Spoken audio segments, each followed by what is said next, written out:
All of these row home cities were built in, 1915, 1920. These houses are all 100 years old. So anyone who has the acumen to put these properties back together is one of the most eco-friendly things you can do versus, all new construction and tearing everything down. To go into these existing properties and put them back together, you'll never run out of work.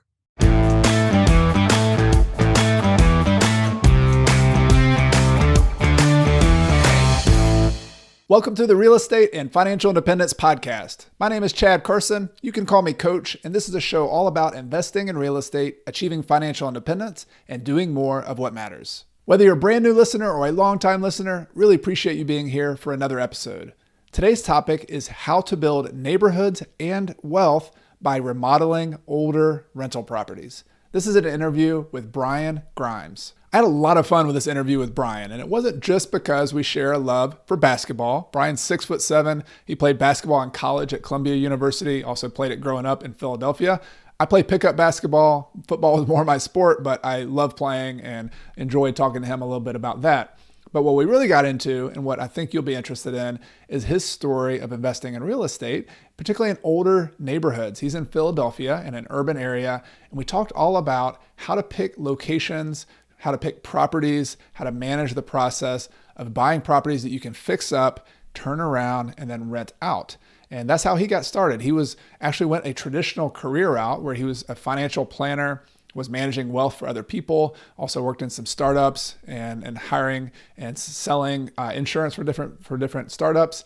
But he eventually took the plunge. He had always invested in real estate on the side from pretty early on. And we talked about how he bought his first duplex, a house hack, just like what I've done in the past, and how he grew that, but how he focused on certain neighborhoods where he could add value. And a lot of these neighborhoods are historical or older neighborhoods, not necessarily historical, but have older properties. And in many cases are considered C neighborhoods where there's vacant properties. Sometimes there's some crime going on here or there. But how do you invest in and pick neighborhoods, pick properties where you can add value, where you can help the people who live there, you can turn the properties around and then keep them as rental properties. So we talked all about the mechanics of that, the financing, managing projects, picking the right properties, and even the social aspect of that.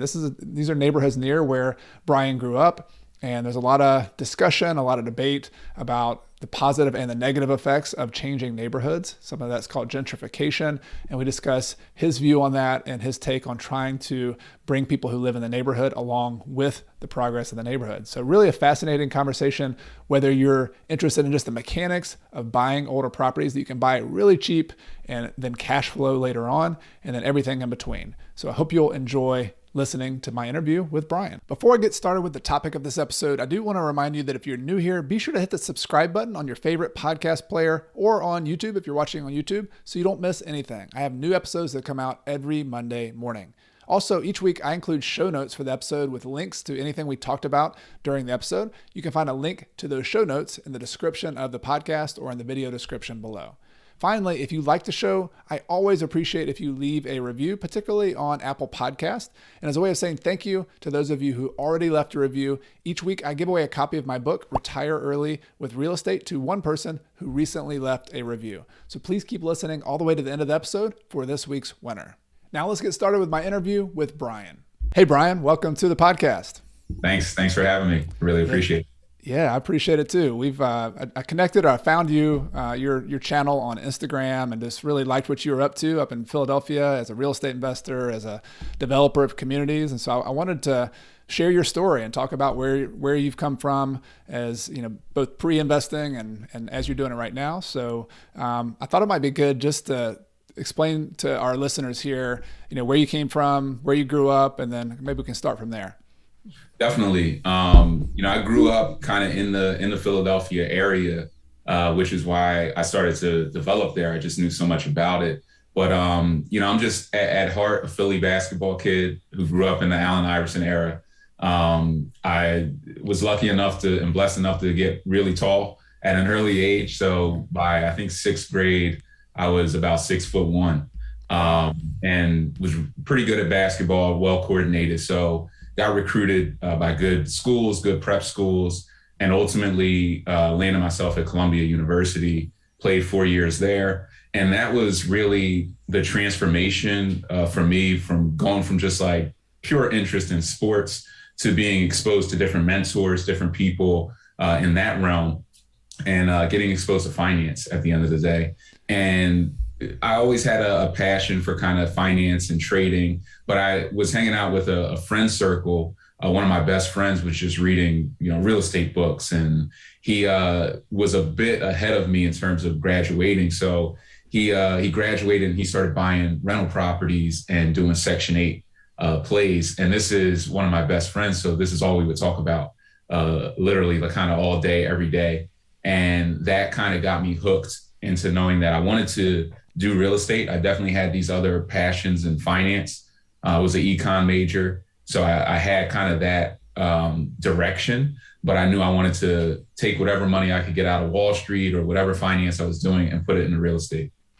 Cool. I want to follow that thread and how you got into that in a moment, but I want to go back, and I think there's another way I connected with you too, is the basketball. Like, so how tall are you? It's hard to tell here on Zoom. I'm 6'7". 6'7". Okay, gotcha. Yeah, I'm 6'7". Yeah, the basketball, like, I don't talk a ton about hoops anymore. I really like to work out. I do calisthenics now. So I do a lot of lifting almost every day. It keeps me focused and in that mindset. But when I was, 14, I was nationally ranked. I got invited to like the Nike Invitationals, playing against Greg Oden and Mike Beasley and some of these guys from kind of the era when I was coming up. So had a lot of experience there. My first high school game actually was against LeBron. No way. Junior. Yeah, they flew us out to Akron, Ohio in a private jet. And we played in front of 15,000 people at Akron. And a team that I was playing on was ranked maybe 10th in the country at the time. So lots of basketball stories. I played a year also before transferring to Columbia at LaSalle University. So I had that Big Five experience there as well. Just, when I think Philly, I always think basketball, especially from that era. So yeah, that connection. Well, I definitely grew up in the Allen Iverson watching era, and pick up basketball is my thing now. Like I played football in college, and that was more what I was built for. The 6'3", 235-pound linebacker. But I love basketball, appreciate that, and definitely there's all sorts of connections there as well. But so I want to. So you went to Columbia University, which is an Ivy League. It's in New York, right? It's in Manhattan. And you picked up on this idea just through some friends that, hey, there's this thing, real estate investing, and you can, there's people doing it. So you had a friend who's actually doing it, buying properties. Did I read right that you also got started even while you were in college? Like, did you buy a property or did you just help him out? Like, I'm just curious, what were the first kind of steps you took once you heard this was a thing? Definitely. I think education is the number one thing, right? So I started studying real estate through my friend and then picking up books and just getting online, doing whatever research you could do, way back then. And I probably studied for 2 or 3 years before buying my first property. Also, graduating, working, and then saving money. So I started off, my first job was 100% commission. I was a financial planner for AXA Advisors. And I knew I wanted to be my own boss, kind of work for myself. So real estate fit that entrepreneurial spirit, but it was really, rough working 100% commission straight out of college, no clients, just really, burning the road and trying to get it done. So it took me a while to save, but I had really good financial principles from being that financial planner. I'm a CFP now. After going through my career and kind of getting different credentials, but having those practices and principles, it allows you to save money better, be smarter about your credit, and just do a lot of due diligence before you get started. I still preach that to my students to this day, that doing the research, you almost can't take too long. You don't want to get paralysis through analysis, but taking a year or two and saving and studying the market is a good thing. Yeah. And I like how you mentioned just the financial foundation. I mean, your credit, having some money in the bank. Like, I always think about that as like financial oxygen. Like, so many people, all of us, we want to get started, but until you got your own mask on, like, the airplane analogy, until you put your own oxygen mask on, like it's hard. I mean, you can't help anybody. I mean, you want to go get it, but I like that patience. Yeah, I appreciate that. Speaking of making yourself stable, a lot of people that I've seen come into real estate and make like they're the first millionaire in their family or they're building that wealth.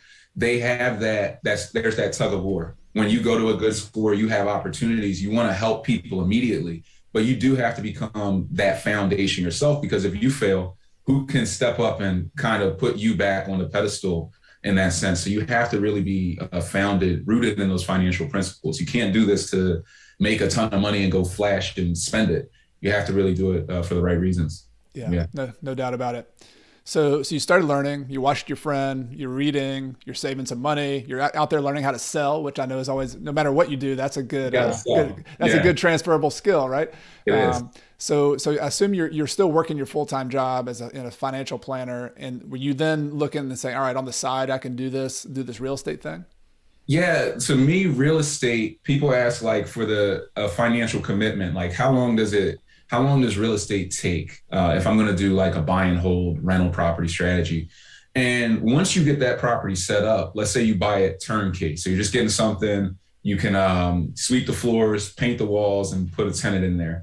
Once you get a tenant in that property, to me, it's about an hour a month commitment in terms of, if the phone rings, there's an issue, maybe sending out a maintenance person. It's not that big of a commitment. So early on, I knew it was something that I could do from the desk. And I kind of loved that freedom because it does two things. One, it gives you so much more confidence in that 9 to 5 type of world because you're using that money to build your empire on the side. So it's good to have that stability and that money coming in from the day job early on when you're making the most mistakes, when you're still learning. I think it just becomes harder at the tail end when you get 5, 10 properties and you're a boss, but then you're trying to pretend to be an employee at the same time. And there's that internal tug of war where you ultimately, if you keep going, you'll lose and become a full-time real estate professional. Yeah. So you got those 5 or 10 properties. What was in your mindset? Like, were you thinking like all along, this might be a career where you want to kind of stay the financial track or stay working for other people? Or did you know pretty early on, hey, as soon as I get this foothold, I'm going to do my own thing? I mean, my goal was, to get 10, 15 properties to try to build it up to a residual income. I mean, everything was about residual for me early on coming out of college. And once I started to get close to that point, it really, where it clicked was I was working for a startup that did insurance. They're called Policy Genius. Great startup, great founders, great people. And they got me in early. I was employee number 23. And I was essentially running the call center there, training new agents, just doing everything I knew how to do, how to sell and sell over the phone. And I was working so hard at the startup in Brooklyn, loving it, but working so hard. I was just thinking, man, if I just worked for myself this hard, how much money could I make? How much opportunity would open up for me? So I just made that decision. I mean, one of my sayings is that my mentor gave me, jump and a net will appear. And taking that leap of faith, you can't see that net until you jump. But I kind of knew that already. So I just had to take that leap of faith and trust that if I was putting that much energy in, the output would be there months or maybe even years down the line. Yeah, I love that. It's almost like an efficiency of, here I am making, this is a good company, but I'm making all this energy, effort. I'm making money for them. And you just look at it because you have your side gig, you got your side hustle, and how much return you can get on your time over there. So it's kind of, so that net is definitely a leap and it's definitely a risk, but you've also already got the financial foundation, you've saved your money, you've got your credit. Now you've proven to yourself it works. And so it's not quite as big a leap as it seems at that point. Definitely. And I was starting small and I preach that as well. There's a lot, on YouTube, on Instagram, on any social media platform with people out and they're on a yacht and they're showing you this end result. But starting small and getting those mistakes out of the way at a small scale allows you to get there. Some people try to get too big, but when you get big and you have a mistake, it's a big mistake. So starting off small actually allows you to get the learning and accelerate faster once you know more and are more efficient, like you said. Yeah, reminds me of sports. Going back to sports again, like you're not starting off playing LeBron, man. You gotta like, you gotta do some scrimmages with the guys in the neighborhood first, right? Yeah, you gotta exactly. You gotta beat the guy in your neighborhood with Yeah, the nasty crossover. yeah, Exactly. yeah. There you go. No, no, for sure. All Yeah. right, cool. So I want to go back to some of the like just the real estate, some of the mechanics of it. You know, like what did deals look like when you first started? Because you're living in New York. Were you buying in New York? Were you buying back in another place? Like, how did you pick out where you even started for your first properties? So I had like I'm blessed with Columbia. It wasn't really about the studies. It was really the mentors, and I got some great real estate mentors there. And one of the things that my real estate mentor told me, he's done deals with Magic Johnson and just all different types of people commercially across the country, was buy where you know, rent to who you know, and you'll always be successful. And that stuck with me. So when I started to buy real estate, my first property was in my backyard. Basically, it was right where I grew up in an area of Philadelphia called Mount Airy, which was like a neighborhood over from where I grew up. I grew up in West Oak Lane, and I bought there. I bought a duplex with it kind of had like a basement, a livable basement that they finished, and I was going to live in the basement and rent out the 2 units and live for free. And that was my principle at that time was, I'm 100% commission. I just need some stability. If I can live in a house and have the tenants pay the mortgage and I can live for free or get a couple extra $100 a month, well, now I can just focus on making my practice, my financial planning practice, more successful, and then get more money and keep going. So I did that. But at that time, I was interviewing for jobs up in New York. So I ended up landing a position at a boutique investment advisory firm that managed about 1.3 billion for 300 families in Midtown. So I took that job immediately after purchasing my first property with a FHA. Put down maybe $7,000. It was cash flowing me $1,000 a month because I rented out the whole thing.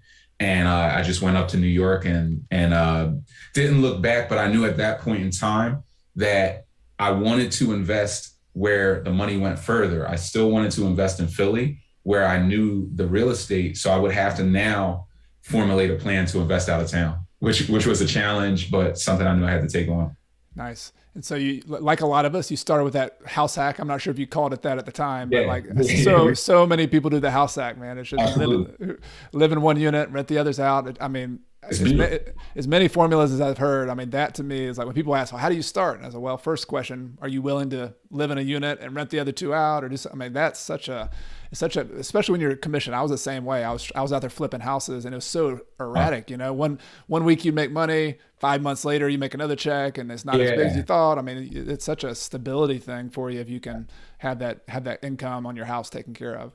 Absolutely. No, you're right. The house hack's the number one way, in my opinion, still today, even though I did it, 10 years ago. The number one way to get your feet wet in this game and to learn the most important lesson that I think most people are obsessed with, HDTV, how to flip this house and running in and blowing up walls, really understanding how to be a good landlord, understanding how to manage tenants and collect rent and be efficient. That's the real lesson you want to learn. And that's why that house hack's major, because it teaches you all of that. Yeah, no doubt. It's like you have a paid lesson. Basically, you're able to get paid to learn how to be a landlord. Get paid to learn how to make millions. Absolutely. Yeah, love it.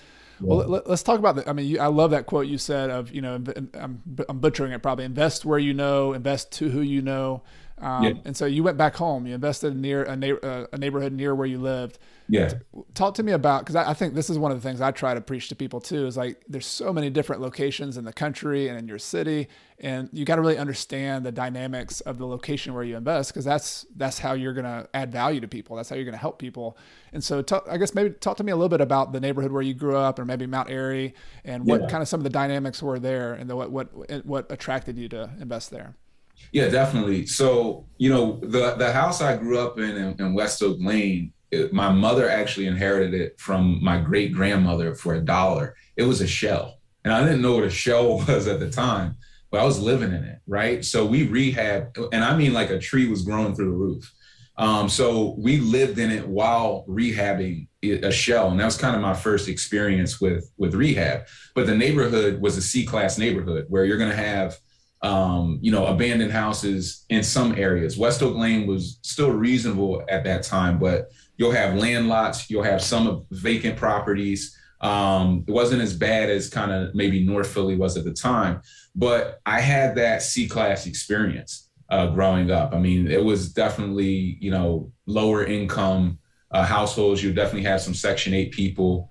And I had grown up, a door down from Section 8 tenants as well. So, that was kind of that neighborhood. So Mount Airy is a bit stronger of a neighborhood than West Oak Lane, at least at that time, and it still is today. Most of the people who lived in Mount Airy worked for the city, worked for the unions, worked for SEPTA, the transportation, for the city. So they had good pensions. The real estate was a lot stronger. It's kind of like there's a divide street between West Oak Lane and Mount Airy, and you're in Mount Airy because there's more trees, more grass. It's like the birds are chirping here. It's really weird. But getting that experience with both neighborhoods and C-class neighborhoods in particular, I never had a fear of them. And I got reintroduced to the C-class neighborhoods when I graduated and started doing financial planning back in Philly, because then I'm driving around everywhere, even into parts of the city that, when you're growing up and you're a kid, you don't go everywhere. You kind of stay local, but I was going everywhere throughout the city and seeing everything. And doing that for 2 years, I started to learn kind of all of the hot spots and the up and coming areas. And you can just drive down the street and see people, hanging off ladders, hanging out windows with hammers. Right. Yeah. And is this neighborhood more urban? Is it more out in the suburbs? Like, I'm just curious, like relative to the center of Philadelphia. I mean, it's pretty close in. Philly's like a small town. For people who are from Philly, kind of know that, and will chuckle a bit. It's a small town, so you can drive from, northeast Philly to southwest Philly in 30 minutes, so it's about 15, 20 minutes from center city, maybe closer to 15 if you're taking some of the more direct routes. But it's all urban. Everything in Philly's like, to me, 90% row homes, which is another thing that I think is a gold mine opportunity in the United States in particular. All of these row home cities were built in 1915, 1920. These houses are all 100 years old. So anyone who has the acumen to put these properties back together is one of the most eco-friendly things you can do versus all new construction and tearing everything down. To go into these existing properties and put them back together, you'll never run out of work, because you can do it in Philly, you can do it in Baltimore, you can do it in Detroit, you could do it in Cleveland, Boston, any of these row home cities. There's a lot of opportunity there. So it's definitely urban. It's all row homes. It's a brick city, as much as New York can be. Mm-hmm. Yeah, I love your point there, that there's no shortage of opportunities for urban places with old houses. And then the third dynamic I would add there, and I'd like your take on this too, is that have had something historically that's caused them to become C neighborhoods. And absolutely. And so I wondered, it's like, so growing up in Philly and growing up in the neighborhood you did, I always believe in trying to understand the history of where you're buying, because you're going to be talking to people who are selling you properties. You're going to be talking and renting to people who've lived in this neighborhood, who understand the dynamics. Can you talk a little bit, maybe, your grandmother had a property there. Like what were some of the reasons this neighborhood was different than one 5 miles away that had a bunch of houses that were vacant and properties that were shells? Like just talk to me a little bit more about that. I think a lot of these cities, like I think of cities, my mother grew up in Camden, and my grandmother still lives in Camden. So I've seen it in Camden. I've seen it in parts of Philly. These were factory cities. People don't, maybe think back this far, but these were factory cities. They had big distribution channels, and there was massive disinvestment in the 60s, maybe not the 60s, but definitely the 70s, the 80s. Massive disinvestment. These big factories getting up and going, definitely out of the city, maybe out of the country to some degree, and jobs just lost. You also had some definitely like race-related rioting in a lot of these cities that destroyed districts. Like in a place like Camden, it's like a riot, which is everybody's store gets wrecked, and the community doesn't have money to fix it. and jobs are destroyed, jobs are lost. So when you have massive disinvestment and people don't have jobs, the real estate kind of goes. We've also seen a lot of grandmothers who own properties that are falling down on their head because sons were put in jail because they got caught up in drugs, and they're not able to come in and maintain these properties as a family. So you see that, which I'm not a gentrifier. I'm more of a buy and holder, and I like to put the same people back in the neighborhood. So it's not like I'm fully against gentrification. I understand it exists. It's not something that I, as an individual, can control. It's not something that I really participate in. But when you look at the gentrification at times, there's a storyline that, oh, well, somebody's grandmother got ripped off. That's the storyline of gentrification. The reality that I've seen a lot of the time is, well, somebody's grandmother, this house is falling in on her head. And if somebody can come by and give a reasonable offer, that may be that person's opportunity to get some cash and retire and go down south. And they want to leave this burden, because you need a family to maintain, a 3-story, 2,400 square foot property. You can't really maintain that on a retirement income. Not 100-year-old house. So it's definitely, I think a lot that plays into it, but it's definitely massive disinvestment, a loss of jobs, and then people getting locked up and coming out, but not able to make money and support the family and take over the burden of the prior generation. That's what we're seeing. Yeah, it sounds like like anything is a complex history, right? There's an economic component of it. There's the social component. There's the old house component, and then the racial component, and then you mix all that up, and every neighborhood has their own is a different story, right? But you're coming, and you're by, these neighborhoods, you've lived nearby. You decided to start investing there first and foremost because you took your mentor's advice and, hey, let's invest where I know. But it also seems that there's an opportunity there. How do you identify, there's been disinvestment, there's money going out for years. Like, how do you identify places that do have opportunity where you're also in this to make an investment profit? Like, how do you identify places that make sense where if you invest money, you're actually going to be getting a return on this? Yeah, well, I look for a lot of things, right? One thing I look for is low taxes. So low property taxes, especially in areas where they'll abate your taxes for 10 years if you develop, that's really good on cash flow, right? If you're in, let's say, North New Jersey, you buy a duplex and the taxes are $12,000 a year, even paid off, you have a mortgage. You're not going to make that much in cash flow. So low taxes. Baltimore has low taxes. Philly has low taxes. Camden relatively has low taxes. Cleveland has low taxes. So you look for low taxes first. I look for jobs, buying around places like hospitals. Even in rougher cities, the hospitals are providing thousands of jobs. So if you can buy around hospitals, you can definitely attract a certain degree of clientele there. So we're looking for that. You look for definitely that developer spread, I'll call it. So if I can buy a property for $40K and they're selling for $200K on the high end, I'm going to look on the outskirts of that development. So I'm going to look at gentrification and say, okay, they're gentrifying half a mile away. So if I can buy here for $40K and use the comps over there that are $200K, I can do some type of refinance and make an investor's spread here.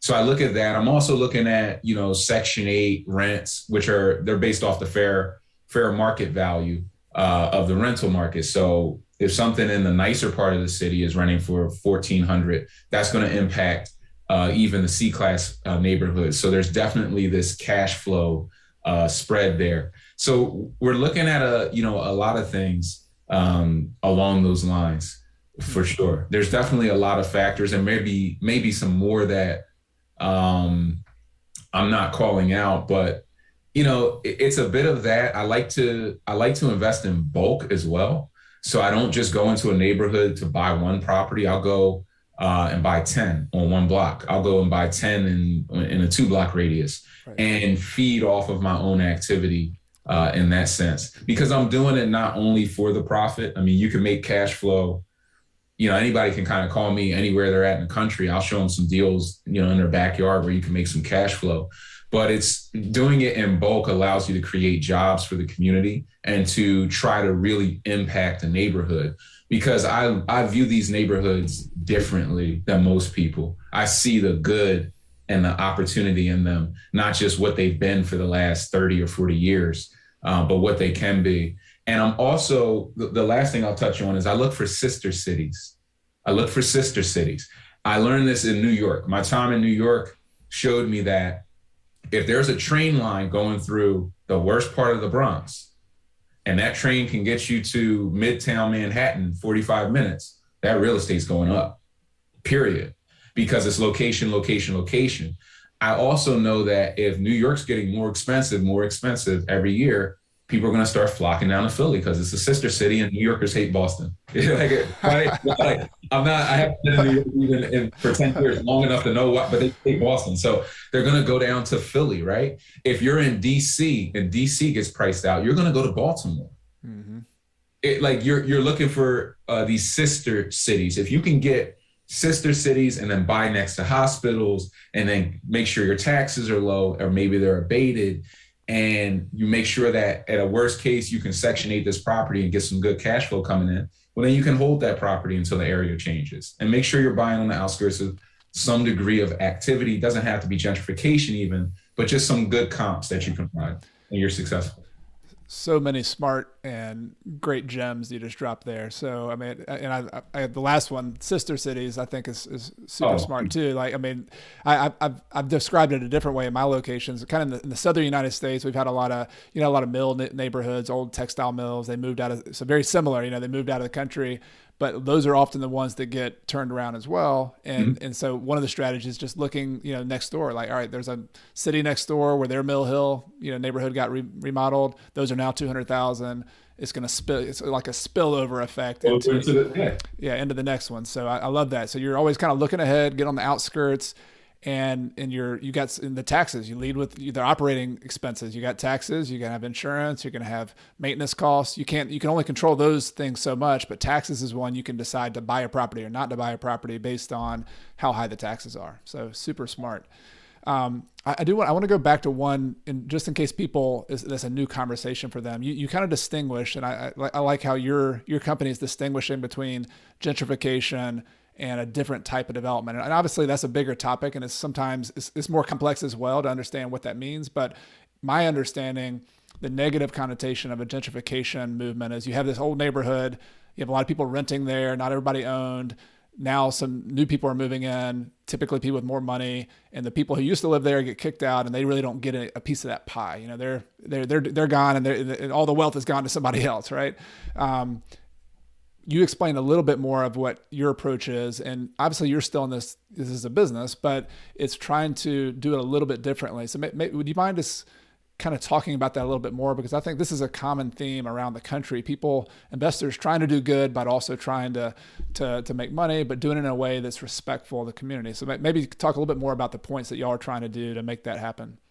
Yeah, I think the BRRRR strategy in general, it's a strategy that rides off of market activity. It benefits from it, but it doesn't necessarily create it. So what do I mean by that? Well, if let's say you're flipping houses in a C-class neighborhood, and I'm doing a BRRRR strategy. So you're buying flip, and I'm buying hold. So you're out and you're selling properties for what, as high as you can sell them for, because why wouldn't you? You're a buy and flipper, and there's nothing wrong with it. Every time you sell a property, that's going to drive up market values. When those market values go up, the tax assessor drives around and he reassesses everyone's property higher, and their property taxes go up. So these are the existing people who are still there. So now they're paying more in taxes to live in the same maybe beat up house. And that goes on and on. There are also going to be different types of stores coming in and different other forms of gentrification, which I think to some degree, it is nice to have, a gym come into your neighborhood, no matter if you're lower income or higher income. That can be a good, healthy thing for an environment. The BRRRR strategy on the flip side they're not creating comps. They're getting refinances based on existing comps.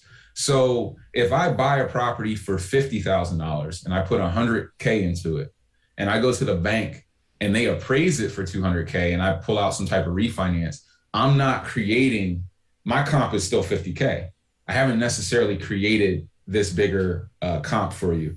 Also, when I start moving people into that property, if I'm Section 8ing that house or maybe putting in regular market tenants or whoever from the neighborhood, that's going to keep the same type of feel in that neighborhood, the same type of income, socioeconomic status in that neighborhood. So it doesn't force gentrification as much as direct buying and flipping does. What it does do on the flip side, and why I talk about investing in bulk, is the number one problem with these neighborhoods, these blighted neighborhoods. I get this question all the time. Well, why are they like that? Why are they so blighted? Why is there so much activity? It's because there aren't any eyeballs. There's nobody there. So if you have vacant houses, drug dealers are going to take their drugs and put them in the vacant houses. If you start to buy and rehab those houses, refi, rent them out, you're putting more people out there who can see things, call the cops, clean up the neighborhood. Just by putting eyeballs in properties, you start to clean up neighborhoods. You start to push crime out of the neighborhood because there are too many witnesses, too many people around. So it's really the vacancy first that dooms these neighborhoods, that just destroys them and pushes them further and further down. And the only way to truly overcome it is to get people back in the neighborhood. Even if it's the same socioeconomic status, it will clean up the neighborhood.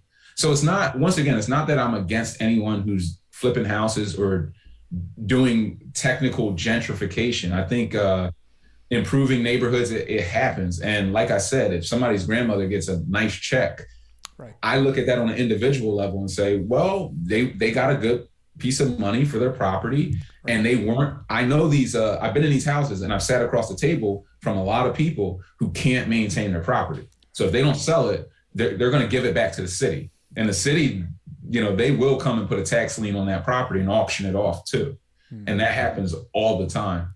Right. So there's just a lot to it. Yeah. So when you look at the tenants who you end up renting to, so you use this BRRRR strategy, you're keeping the property, you're able to have a little bit more control over what happens with the property after you fix it up.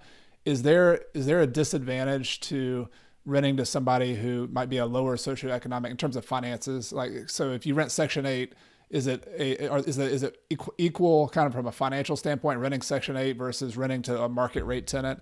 Is that equal? Is it just you choosing, hey, I can rent to either one of these? I'm just curious because that's an important decision matrix. Even if you want to rent to the certain group and you're trying to make a difference in the neighborhood, keep people in the neighborhood, I'm just wondering if there's a pressure there to rent it at market rate that's better. Well, I mean, Section 8 pays very well. I think it's a trade-off. They are paying market rent. It's really a management thing. Can you manage Section 8 tenants who I won't even say this only about Section 8 people, but you can see this. But there are tenants that you would refer to as professional tenants. Professional meaning they've rented for 15 years. So they know all the tricks of being a tenant. Whereas a lot of people will rent for maybe 3-4 years and then they'll buy something and then kind of do that. So it's understanding how to professionally manage professional tenants, which is a different level. You will get tested beyond belief if you don't know what you're doing. A lot of what I teach my students is truly just how to protect themselves, how to be excellent, how to have good practices within their business so that they don't get, burned on rent and deal with different issues. But Section 8 pays well. Section 8 can pay 100% of the rent. They typically pay anywhere from 70 to 100% of the rent. So even in down markets or COVID and all these different issues that we've been dealing with, Section 8 still paying. Right. So there's a big plus there. It's almost like the best thing since a muni bond, if you look at it that way. So it's very stable. Dealing with market tenants, like you're dealing with the economy. So then when COVID hits, and people lose their jobs, there's nothing backing up that income.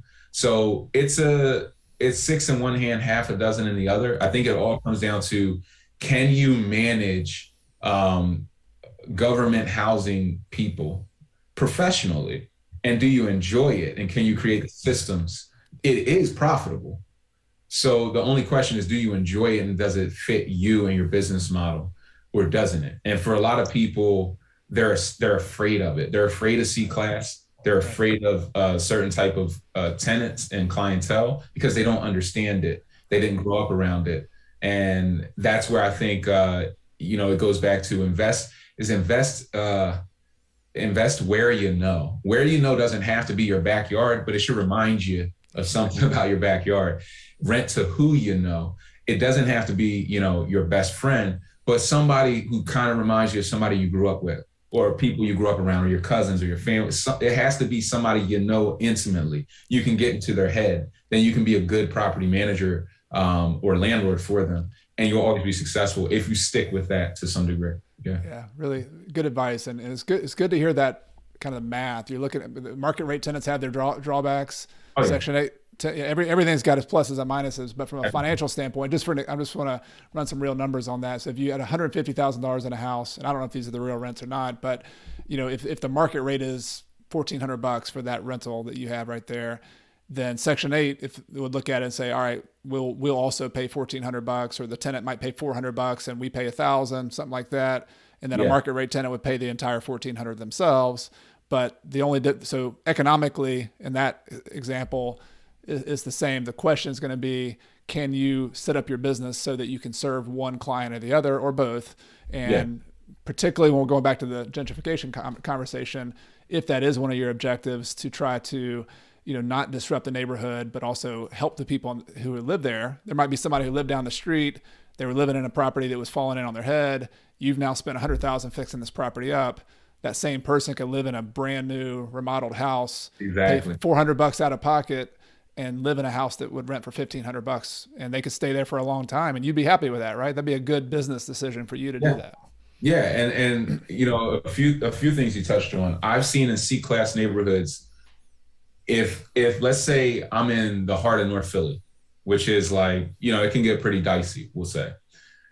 If market tenants are paying $900 a month to live in properties that aren't really renovated, if I renovate my property, I can Section 8 that same property for $1,250 to $1,300 a month. So you're actually getting a spread to Section 8, a nice spread, a nice profit spread in most of those cases.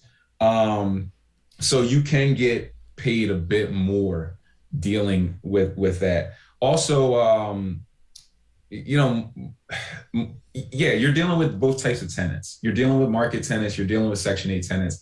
You don't know really which type of tenant is going to be better in that sense. So it is six in one hand, half a dozen in the other. You can get some really bad market tenants who destroy your property worse than Section 8.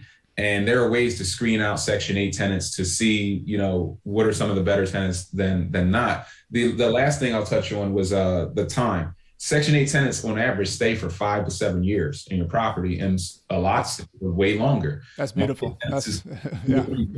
So you can do that turnover math, and students stay for a year. Yeah. And I have student rentals, and I've had other conversations on Section 8. It gets a bad rap, I think, around a lot of investors. And I think the point you're making, which I'm really just trying to highlight here, is that every tenant you rent to, you have to treat that tenant professionally. And there's certain things that you have to do to serve your tenant and to do it well and to do it professionally, whether it's students, whether it's a, person who works in New York and Manhattan and they're just living somewhere on the weekends, or whether it's Section 8 tenant. Like, you just got to be professional, which is what you're all about, and you got to treat them well. But then also if you're creative with it, and if you buy the property right and you finance it right, there are ways to do this that make financial sense as well. And I think that's so cool. I just think that's intriguing, and make more money. Make more money. Make more money doing it than market rentals on average, especially if you're doing it in C-class neighborhoods. And people are people. There are good people and bad people. They can be bad students. They can be good students. They can be bad market tenants, or bad Section 8, or good people on any side. So you really don't know. You just have to have good tenant screening and business practices, and you'll find the good people. Well said. Well, so one of the things, so we've talked about landlording, buying rental properties, neighborhoods. one of the challenges and the opportunities as well that I think you've dealt with, and I've dealt with on my properties too, is that a lot of the opportunities, the good deals, need a ton of work. Like you call them like gut rehabs, and you got these 1910 house, and it could be great if you invested in all 5 or 10 of these houses and fix them up, but you got to manage this remodel. And so what would you say to new investors who maybe don't have as much experience running a construction site? Maybe you could talk a little bit about how you learned that part of the business, because now you're doing a lot of those remodels. And so how do you get from the point where you know nothing about construction costs, about running a job, to the point where you could actually buy a property and do that? Yeah, I think it was for me, an evolution. I mean, started off turnkey and kind of got inspired seeing a couple of local developers in Philly who were doing full gut, and just dove in and, got burned by contractors. The first contractor ran off with 40 grand, and, the houses were barely done. And then, made that decision to dive a little deeper and really focus in and try to control everything. If there's one thing that I'm really good at, it's building systems. So I took my systems building experience and my management experience from sales, building national sales teams, and I started to just implement basic systems. One of the number one systems that I always talk about is, for most real estate professionals, we all kind of have a buddy, a friend who's just sitting on the couch at home that we grew up with, who's just kind of not doing much. Take that person and get them a extra $100 a week, extra beer money, right? And send them to the property. So this is how you do it out of town. And you make your money go further. So you send them to the property 3 times a week, and they get videos. They pull out their smartphone and they get videos of that property maybe 3 times a week. They go in, shoot the contractor, shoot the work being done, give you a visual update. Just doing that system will save you tens of thousands of dollars, maybe hundreds of thousands of dollars. Not doing that system will get you burned. And it's a series of systems on top of systems that you end up building that allow you to manage people. I don't think there's a harder transition than going from corporate America to managing construction, because it's a different world. There's a different philosophy. I was lucky. My older brother does a commercial granite across the country and manages crews. And it's just, some of the things that they do on the job site and the way they talk to each other, if you would get just crushed by HR and corporate, like you would be fired immediately.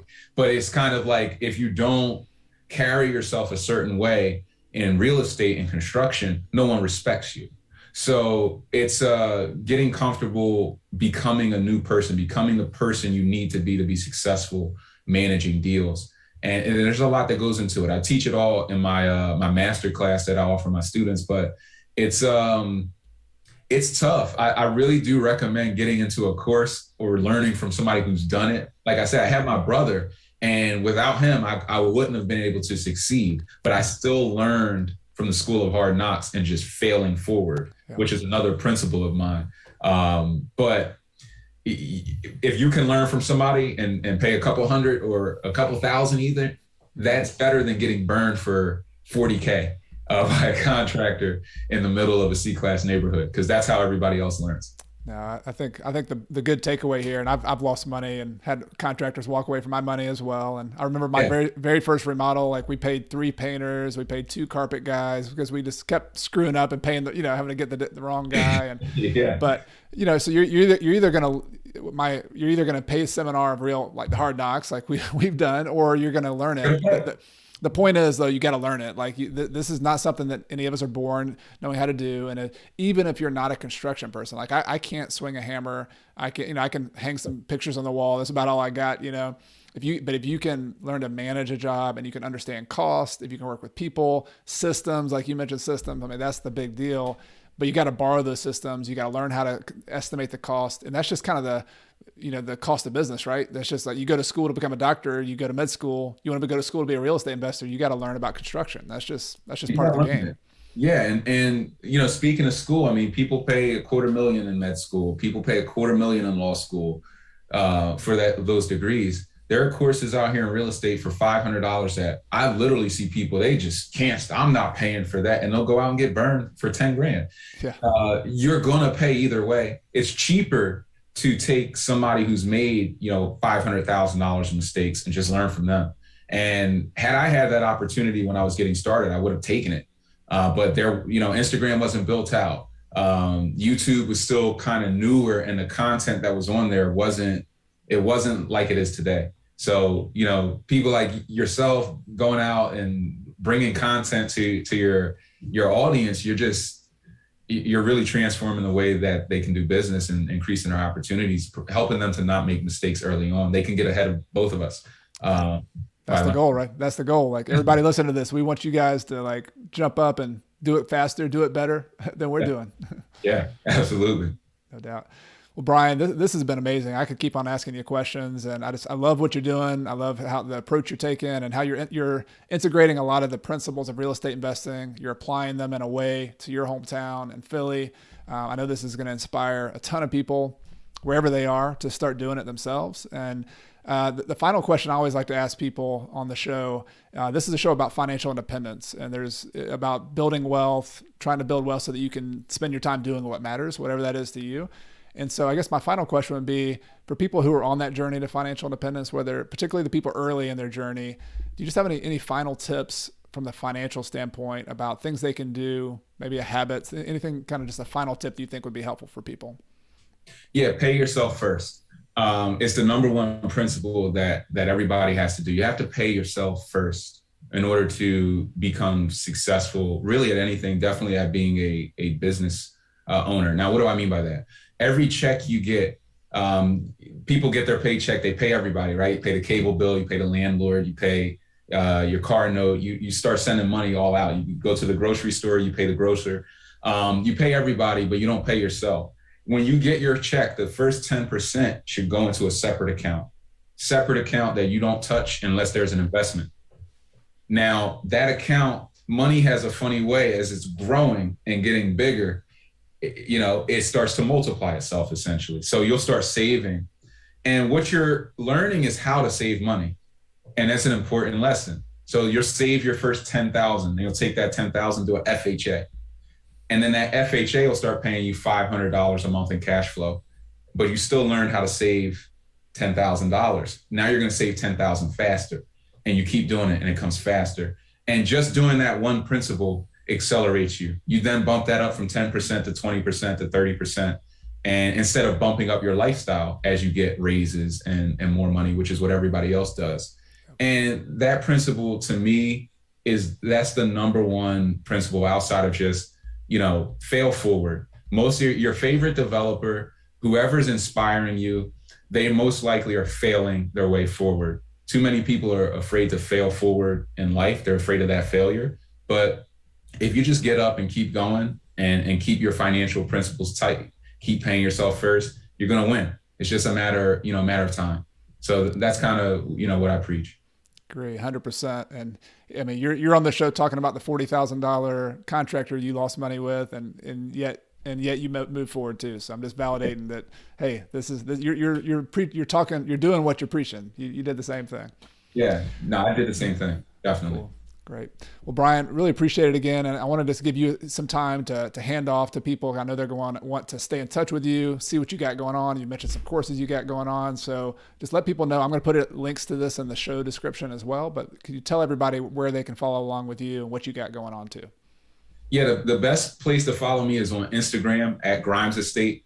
I put all of my content there. I put a lot of free content there. Anytime I have, something that I want to share, which is pretty much every day almost, it feels like I'm just dropping gems. I have a masterclass for my students, the 100 Keys Masterclass, where I teach everything that I learned over the last 5 to 6 years, even though I've been doing this for longer than that, but really scaling a business out of town. So if you're somebody who wants to invest out of town, you live in LA, you live in somewhere where it's super expensive, the real estate's unaffordable, and you see properties in neighborhoods across the country, and you just want to know how to build out. That's what I teach, is how to scale an operation out of town, how to full gut rehab 10, 20 properties in a year in your underwear, right? at the kitchen table. That's what I'm teaching in this masterclass from step A to Z. So I do that. I also have a construction crash course for people who may have, an idea of what they want to do, but they're a little more budget conscious and they just want to learn about the construction piece, how to full gut renovate properties and make money that way. And outside of that, I do some free group calls every other Monday where people who are new and just wanting to get their feet wet and haven't really spoken with anyone can join and ask questions to me directly. I cover a variety of topics. We just talked about last night how to secure your rental properties in C-class neighborhoods to keep you from getting robbed. And I built a special system that I used during COVID to catch maybe 5 or 6 different circles of thieves that were breaking in and just picking properties apart. So that's probably saving other people in the city money, right? Getting them out of their property. So that's where you can find me. You can email me at grimesestateschool, grimesestateschool@gmail.com. But find me on Instagram. That's the #1 place. I'm still building out the YouTube, but the real estate keeps me busy. And my students keep me busy. So find me on Instagram. That's the best place. Awesome. Sounds good. I will put links to all that in the show description, or if you're watching on YouTube, that'll be in the YouTube video description. Brian, once again, it's great to meet you. Look forward to staying in touch and seeing all the good work you do. And thanks again for sharing. Thanks for having me. This is an amazing show. You guys are lucky that the coach here is out here sharing this love for you guys and going and doing this hard work. So congratulations on your platform. I was excited that you gave me a call and have me on the show. Appreciate it. Yeah. Thank you, Brian. Appreciate that. All right. Have a good one. Talk to you soon. All right. Bye-bye. Bye-bye. If you'd like more details on today's guest or the links that we discussed during the show, you can find a link to the show notes for today's episode in the podcast description in your podcast player or in the video description on YouTube. And if you're new here, please consider hitting that subscription button in your favorite podcast player or on YouTube so you'll be notified each Monday morning when I have a new episode that comes out for the podcast. This is also the time in the show when I give away a copy of my book, Retire Early with Real Estate, to one listener who recently left a review on Apple Podcasts. This week's winner goes by the username Aunt Santa. Love that username. And it was left on June 3rd, 2021. And the review says this: a great weekly listen. Got tuned in to Coach Carson just a couple months ago, and I heard him on another podcast and was hooked. I'm 19 right now, and the path that Coach has taken is one that I'm trying to take myself.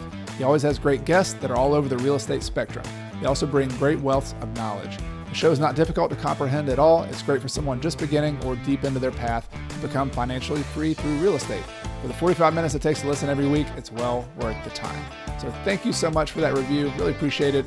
If you will send us an email at podcast@coachcarson.com, we'll be happy to get you a copy of the book, Retire Early with Real Estate. Everything I've shared with you in this episode has been for general education purposes. I have not considered your specific situation or risk. Before buying your own investments, be sure to consult a financial, real estate, and/or legal professional. Until next time, I'm Chad Carson. You can also call me Coach, and I'm your host for the Real Estate and Financial Independence podcast, which is all about helping you invest in real estate, achieve financial independence, and do more of what matters. See you next time.